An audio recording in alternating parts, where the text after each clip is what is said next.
Well, hello everyone, and welcome to Bishop Talk. I am glad you are joining us for this next segment of a lot of our talks that we've done over the months. And this Bishop Talk, I am delighted to welcome Angel Burgos. Angel is running for City Commissioner in Wilton Manors, Florida. I've known Angel for several years now, and we've had lots of stuff to bump into over dinners and conversations. Have lots of interesting conversations. I'll just leave it at that. But Angel, thank you and welcome to the show today. Oh, thank you, Robert. I'm delighted to be here. Well, great. Well, we are in a season where there are lots of elections going on right now. And you are probably one of the people that I know best who's actually in an election. And so that's why I was anxious. Like, I got to get Angel on my show. So, I mean, I know some of the other candidates, but probably not as well as you. But anyway, let's talk about you for just a second. How did you end up in Wilton Manors? How long have you been here? What piqued your interest to move to Wilton Manors? How did you get your start in Wilton Manors? Thank you for that question because that's the part I want to talk about. David, my husband, and I moved here 14 years ago.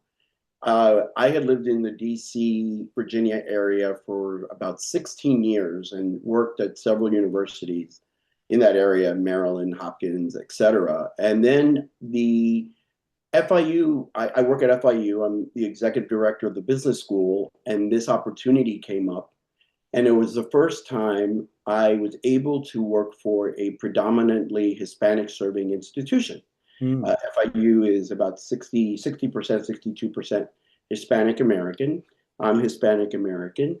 And I've worked at a lot of places. And this was the first time I got to work at a place that served and my community. And that was very exciting to me. Having Latin roots and Hmm. coming here when I was a kid, I always joked and said we were very poor. They didn't send us to camp; they sent us to Miami when I was a kid, the summer. But my family was here. My mother retired here. I speak the language. What could be better? And I convinced David to move to Florida because of the FIU position. Hmm. And in fact, this is the longest position I've held professionally ever. And it's because our students are first generation, they're hard workers. They really just have a strong work ethic, and I'm very attracted to that. And I love what I do, and I love where I work. Let's look at FIU for just a second. What is it like I don't know if you ever kind of like sit back and think about the impact that you're making on students' lives, their future, the way you probably connect with them. I know, as administration, but you really do a unique role and really impacting students. What do you think that impact is like, I'm going to say for now, or for those who are graduating this year or next year? What do you think about the impact that you're having on students? Well, it's the most gratifying part of my job because I am a first generation. I'm the first person in my immediate family to go to college, and I know the opportunities that education provided for me. I mean, I wouldn't be sitting here living in Wilton Manors, having the life that I have if it wasn't for education opening its doors. So I feel that at FIU we're opening doors for individuals who have a incredibly strong work ethic, right? They don't come necessarily from a privileged background, though of course we have students who do. They're all working class families. Many are first generation. Many weren't born here. So this is really quite an achievement for them. You have to work a little bit harder Mm. in a way. So it's very gratifying. And the beautiful part is now we have grown as a university. So our alumni are in C-level positions, and in terms of giving back, our students see mentors as well with the alumni. So it's very, very gratifying for me. It's ideal. Awesome. Also, I know that you're making a great inroads, and lots of students are very appreciative for all the work that you're doing there. So you've been in Wilton Manors for 16 years. In 14, 14 14, years. yeah, yeah. 14. Okay, trying Oh, to add I, two more to I it. didn't tell you why we moved to Wilton Manors. I forgot that part. Okay, so why did you move to Wilton Manors? So I lived in Miami for a year while David made the transition, finding a job down here. And I love Miami. I love the culture. But it was very important for me and for David to be in an area that was very inclusive of our community. Mhm. Um, LGBT plus community, that Wilton Manors is known for that. We were consistently driving up here every weekend from Miami. We had vacationed here. We knew exactly what it had to offer, and I wanted to be part of that community. And I feel like I have the best of both worlds. I get to live in Wilton Manors, I get to work in Miami, and I get to be part of this LGBT plus community. This is really what drives Wilton Manors, what brings people here. It's what brought me here. So having that deep root connection, I think I've learned to say anytime someone's been in a place over 10 years, they are just like a native of that area at that point. So you've been here long enough to be a native. Like we've been here for 26 years now, so I consider myself a Floridian for whatever that might mean these days. But anyway, so you've been around Whitman's for a long time. So what piqued your interest? You probably watched the politics in Whitman for all those years, and things have changed, things have come, things have gone, things have grown, things have shrunk. What piqued your interest in Wilton Manors politics this time around? So, quite honestly, I mean, I've always had an interest in public service. My master's degree is in public administration. Before going into education, I worked for a senator for 2 years. So I was working on economic and social policy at the Senate level. So I always had a passion for public service and for politics. But really, I love Wilton Manors, and I wanted to figure out a way of giving back to the city. I had served on several boards and did my duties in that way. But I said, I really want to give back to the city. And I've been concerned about the lack of development. I want a drive that thrives. I've been here 14 years. Only one major building project has gone up. Actually, now two, because the townhomes where the church used to sit, that sat empty for 12 years, Mhm. really kind of concerned me. And our taxes keep going up as a resident. Mhm. So it occurred to me that we need to find other ways of new revenue, of helping the city continue to grow. I'm sort of tired of seeing the empty storefronts and the buildings that go unattended to. Mhm. Uh, and so that's how I wanted to get involved. And I felt that I had the management experience to give and help the other commissioners set the strategic direction for the city and hold our city officials accountable. And the way you do that is by having a strong management background, strong strategic emphasis, and I think I bring that. Well, you just blew my whole interview because you answered everything you just said, answered all my questions.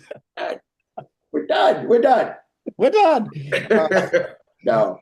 But let's back to the city. Just like, what is one of the things, like, you mentioned, storefronts and business coming and going, and the infrastructure. What are some of your thoughts about what might need to be shifted, maybe with the city in order to look at infrastructure differently, programming and building things that really do impact not only the people who live on Wilton Manors, but also the people who visit Wilton Manors? What are some of those things we need to be looking at down the road to say, hey, this is where we can improve this to make this even more of an attractive area?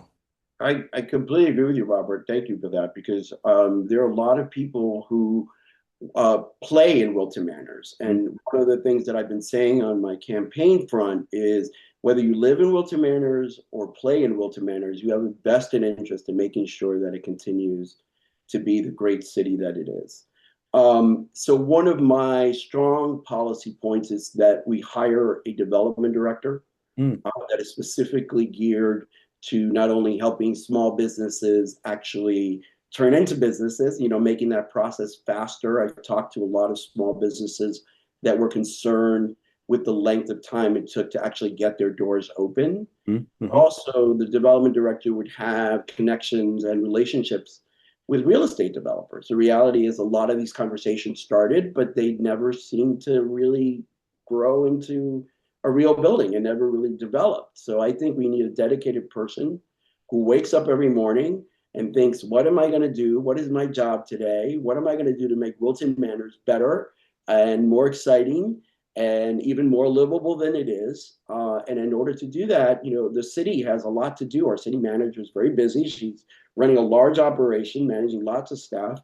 It's really not fair to hold her accountable for the development piece. So we need a dedicated person who is also out in the community. That's the Mm, important part too. That person needs to be in the community, going to the theaters, going to the entertainment, going to the restaurants, really understanding what these organizations need and how we can help them. And that's one of my key points. That's one of the things I'd love to see. I'm always when there's election time, that's when I often say whether politicians are very good at listening to people from the communities during election time, whether they're running for the very first time or if they're incompetent, they become very good listeners during that period of time, from the time they announce until the election time. But what is one of the what's one of the strengths you think you will be able to bring to people that if elected, that you will be able to say, I listened to you, and now here's how we're going to do this. Do you see that there's a strength in being able to say, hey, I'm here, I've heard you, and now here are things we can implement. I mean, I love the idea of the development director. I think it's been a great idea. But how would you say you will make sure that you carry over what you've heard on the campaign trail into the office? Sure. I mean, I think, thank you for that question. I think listening is one of my, I think, good strengths, or I wouldn't say it's a perfect strength. No one's perfect, but I'll talk a little bit about what I do. What I do every day is I manage a staff of 70. I have a budget of $20 million. Every year we're asked to do more with less. And the way that I do that is not by cutting services to our students, but to be innovative and to work with my team to find solutions. My philosophy is to hire people who are smarter than me and who know more than me, because we had to sort of plan ahead. Succession is really key. I'm not going to be in this position for the rest of my life, and I'm not going to be a commissioner for the rest of my life. So we have to bring people along, and that comes with listening, getting involved, participating in the neighborhood associations. I've been walking around doing a listening tour, and I hear so many things that are great about Wilton Manors, and I hear about the things that we can improve. Hmm. And there's a lot of good things. Like, people Yeah. feel safe here. The crime and public safety is doesn't seem to be a big issue. We have a great police force. Hmm. They know our residents. I mean, you can't ask for better terms of quality of life from that perspective. It's a walkable city. Everybody kind of knows everybody else. It's a small town, as I'm discovering, by the way, in this political atmosphere, maybe a little too small. Yeah, run for office, you'll find out how small everything really is. But you have to listen and you have to compromise. And I think that's one of my strengths. I'm very reasonable. I will always understand and look for somebody else's point of view. I always assume that people are smarter and more knowledgeable than I am in everything that I do. You touched on safety for there for just a second. You mentioned safety. Wilton Manors, like any other city, will always have its issues around crime and things like that. What do you see as a strength of the commissioners being able to really continue to work with the law enforcement, fire department, response team? Because Wilton Manor hosts a lot of events. Yeah. That's it may be somewhat of a small island, but that island hosts a lot of events that brings a lot of people to it. So, safety has always been a concern for so many people. I know some like, kind of throw it to the wind, but given the nature and the state in which we live in today, what is your, maybe further expansion on the public safety for events and just living in what matters? Well, as I mentioned earlier, I actually think our police do an incredible job. We have the right number of police officers. A lot of the crime that happens in Wilton Manors is petty crime, things like pickpocketing on Saturday night at the bars. And it's not, of course, some people from Wilton Manors residents doing the dirty deeds. It's other people coming into our town. But the city and the police have done a great job in working with the Broward County with those big events to make sure that we do have protection. I mean, it's a silent protection that you don't necessarily see. But I watch the parade from a friend's balcony every year, the Halloween parade, Wicked Manners, and I can see there are police officers on the roof watching over us, and that's very gratifying, right? That adds a certain level of safety. That doesn't happen by itself. That happens because our police are doing a really good job of protecting us. I can't remember the last time something terrible happened in Wilton Manors, and I'm knocking on wood that it doesn't happen at all. But I do think, by and large, that's one of our strengths. That's why I moved here, by the way. Before we moved here, I checked on crime statistics. I checked on all of those things, and Wilton Manors was the place to be. Yeah, yeah. I want to shift gear to governance and priorities for just a second. What are some of the specific maybe policies and programs that are in place in the city that you feel are working well, and or maybe some which might need a little bit of reform right now, a little bit of overhaul, or they've been on the books for a while, may need to take a revisit. What's working well, what's not working well from a governance and priorities perspective? A lot is going well. So I don't want to take away from my colleagues who have done exceptional work on the commission and et cetera. So, I mean, the reality is, by and large, the city does function in a very highly efficient manner. We do have, as I said, great police, but we also have great connection to the neighborhood associations. We have great professionals that are serving on the zoning, on the committees, on the finance committee, who are engaged in the government process. Our leisure services are pretty first rate. I mean, whether you play pickleball or tennis, by and large, the quality of life matters are pretty well executed. I go back to the reason that I'm running. What I'm concerned about are the empty storefronts. What I'm concerned about is a place like Sushi Rock, which is right in the heart of Wilton Manors, next door fire station, which has been empty for I don't know how many years now. And you walk down the street at Five Corners, and it's not as welcoming in terms of as I would like it to be. The reality is, you drive up from Oakland Park, and all you see are lots that haven't been tended to. Mhm. So that's where my concern is, because that's also how it's going to help residents, right? Because the reality is, we can't continue to tax residents. It's gone up one year, went up 10%. This year it's probably going to go up 1%. At some point, we have to stop taxing our residents and find other revenue sources. And that comes from having new people move into the city, because our population, by the way, has diminished since 2010 while it's gone up in Broward County. So we need to get more people to live here. And fortunately, we do have a development that's going up where the Alibi building is, and that's going to bring about 200 units or 240 units. Correct me if I'm wrong. So I think that's important, but also building and getting people to come here, spend money here. Mhm. And that's another point that I want to make, because our strength is the LGBT community. Mhm. People come to Wilton Manors because they want to hang out on the drive. They want to go to restaurants on the drive. They want to go to the theaters on Dixie Highway. This is an LGBT plus mecca, and we need to lead with that, because that is our strength. Well, for those who are watching, I'm here with Angel Burgos. He's running for City Wilton Manors Commission election coming up. The I believe the election kicks off on October the 12th. It's early election, and early voting can be done. As I'm correct me if I'm wrong. Early voting can be done as early as Monday, October the 24th.